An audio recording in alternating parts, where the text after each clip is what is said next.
I'm dead in the gunfight. I'm dead in the gunfight. I'm dead in the gunfight.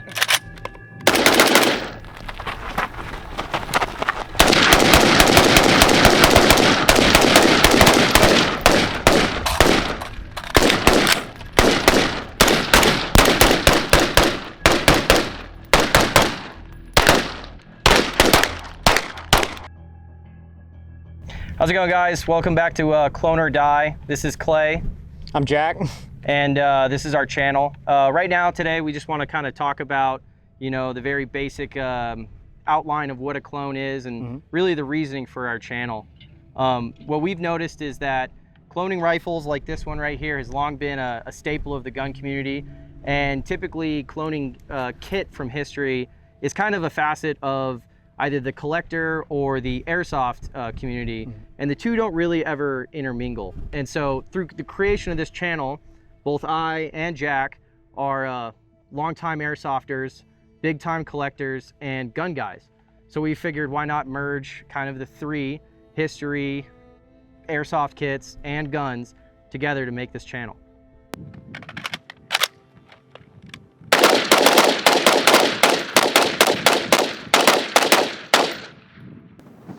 So one question probably is why do we name it CloneorDie? Why do we like cloning so much? Well, for me, it kind of goes back to growing up when I was a kid. I'd see soldiers in Iraq and Afghanistan. What did I see them carry? I see them carry an M4, a Block 1 M4, and I go, oh, that's pretty cool. That's, you know, what our military is carrying. And so that was what the first clone I went out and built when I was old enough. I was like, you know what? I want a Block 1 M4. So that's what I built. How did it start for you? I actually had a different kind of approach compared to that.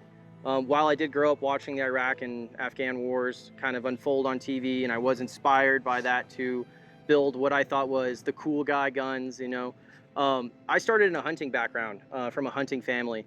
So typically all the guns that I had experience around were all pump action shotguns, bird guns, deer rifles, 22 cals. And so when I finally got to the ripe old age of 18 and I was allowed to start buying guns, the ones that I wanted, I immediately kind of divulged into my fascination with history and specifically my fascination with Vietnam. I don't know what it was about Vietnam, but it just always sparked an intense interest in me, and I always wanted an M16A1. So that was the first kit build I started working on.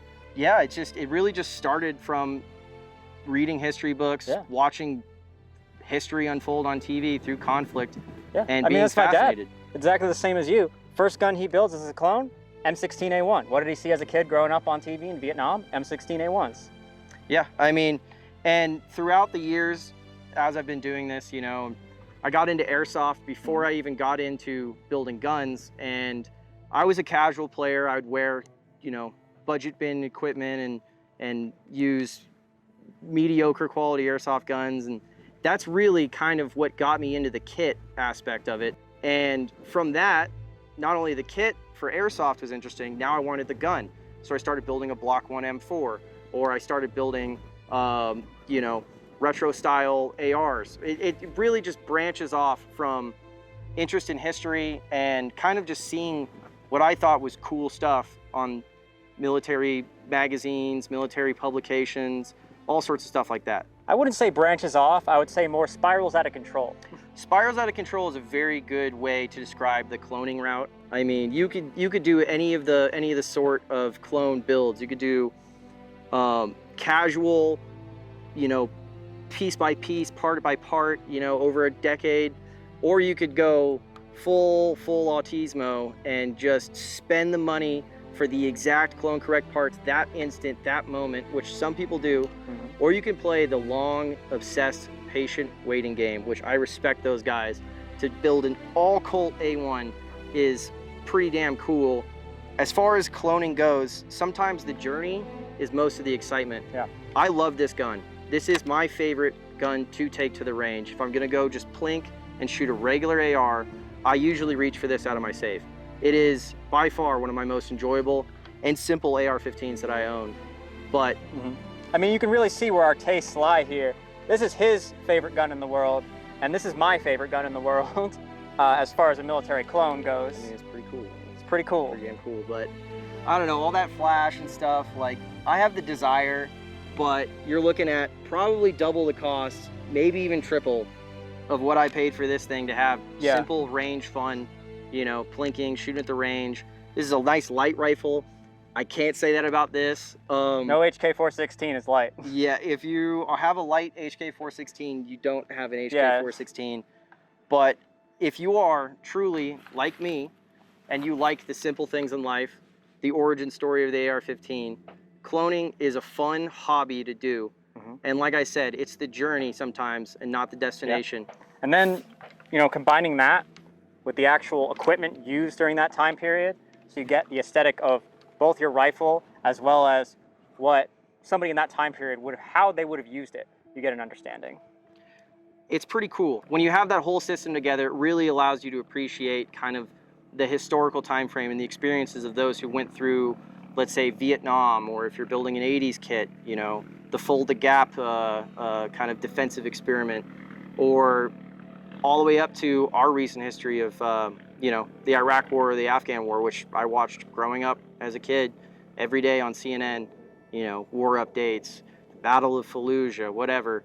Not only are we fascinated with the kit and the guns, but we're also fascinated with the history.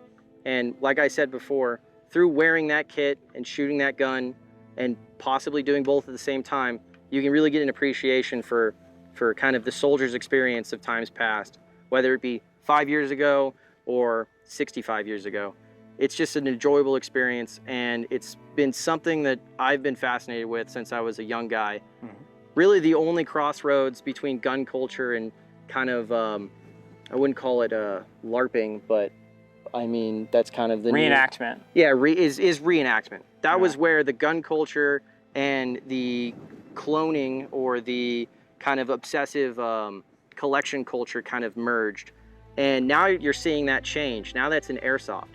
You know, now you have this interface where a lot of airsofters are getting into guns, which is fantastic. I mean, that's what brought me to things like this, and it's what brought me to collecting and kind of building out the kits of said military expenditures. I had guns, like my dad had AR-15s growing up, and I shot them, but I wasn't really interested in kit or like the whole package together until basically airsofting. Yeah, I mean, airsofting was, I mean, I met a lot of great people through airsofting. It's been a great learning experience, you know, where the reenactors of old kind of were the merger between the collection, uniform collection, gear collection, and the firearm industry. Those two people kind of merged at reenacting. Now you're seeing it at airsoft, and it's honestly a pretty cool development. So it's pretty impressive to see kind of this new kind of culture of cloning kit, and then typically once they're of age, they go and buy guns, and then, well, you have the kit, you might as well get the gun. We're here because at current moment, we recognize that there's a lack on YouTube of people merging the two together. Yeah, we do silly stuff sometimes. We plan to do serious stuff in the future as well, but we're just two guys having fun and enjoying our clone builds and our clone kit. I don't know how, that's some phrasing right there. We're just two guys having fun. We're just two guys. We're just two guys. Two guys. Just two guys. We have fun. Two guys in the camera. Two guys. What could happen? I don't know. Great success!